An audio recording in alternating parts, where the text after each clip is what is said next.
తెలంగాణ రాష్ట్రానికి హక్కు ప్రకారం రావాల్సిన నిధులను బీజేపీ ప్రభుత్వం ఇవ్వడం లేదని పెద్దపల్లి ఎంపీ వంశీకృష్ణ ఆరోపించారు.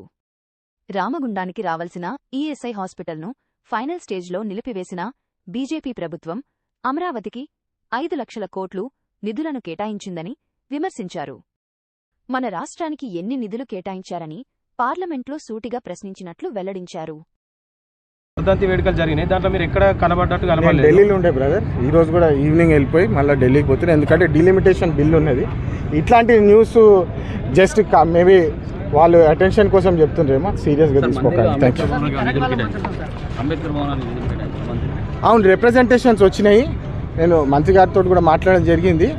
డెఫినెట్లీ ఎంపీ ల్యాడ్స్ నుంచి కూడా మా వంతు ఏదైతే డెఫినెట్గా సహకరిస్తామో. నేతకాని భవన్ మంచిర్యాలలో కూడా మొన్న 50 lakhs ఇవ్వడం జరిగింది. మళ్ళీ అదేవిధంగా లెదర్ పార్క్ కోసం కూడా, మందమరిలో లెదర్ పార్క్ కావాలని చెప్పి దానికోసం కూడా పార్లమెంట్లో కూడా మాట్లాడడం జరిగింది. కేవలము బీజేపీ పార్టీ కుట్రలు ఇవి.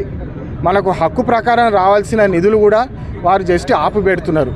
పెద్దపల్లి ఎయిర్పోర్ట్ విషయానికి ఈఎస్ఐ హాస్పిటల్ ఏదైతే రామగుండంకి రావాల్సి వచ్చిందో అన్ని క్లియరెన్సెస్ గత 2 సంవత్సరాలకి వెళ్ళి ఫాలోఅప్ చేసి మేము చేయించుకున్నాము. మీరు చూస్తున్నారు కూడా. కానీ ఫైనల్ స్టేజ్ ఇష్యూ చేసే స్టేజ్కి తీసుకొచ్చి వాళ్ళు ఆపి పెట్టేసినారు.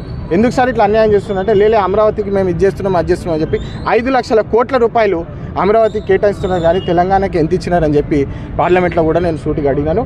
దీని గురించి మేము ఖచ్చితంగా ముందుకు తీసుకెళ్తాం.